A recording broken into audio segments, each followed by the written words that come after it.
La question dans cet exercice est de résoudre graphiquement l'inéquation f de x est supérieur ou égal à moins 3.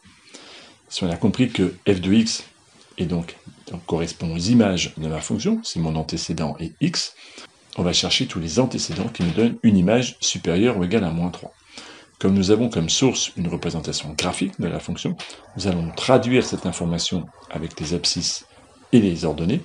Savoir que les images sont supérieures ou égales à moins 3, cela veut dire que les ordonnées des points doivent être supérieures ou égales à moins 3. On va donc chercher les points de la courbe qui ont une ordonnée supérieure ou égale à moins 3. Et les solutions seront donc les abscisses de ces points, c'est-à-dire les abscisses des points de la courbe qui ont une ordonnée supérieure ou égale à moins 3.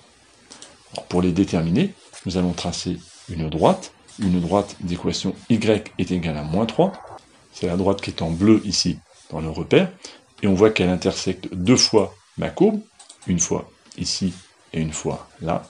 Il y a donc deux points d'intersection, deux points de la courbe qui ont comme ordonnée exactement moins 3, et moi je cherche tous les points de la courbe qui ont une ordonnée supérieure à moins 3, ça va être tous ces points-là. Et quelles sont les abscisses de ces points-là? Eh bien, ce sont les abscisses qui sont sur cet intervalle-là qui est ici, un peu grossièrement hachuré.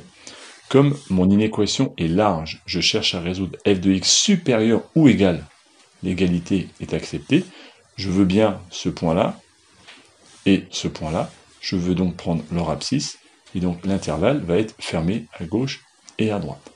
Et on lit graphiquement que les abscisses des points considérés sont compris sur l'intervalle moins 1, 4.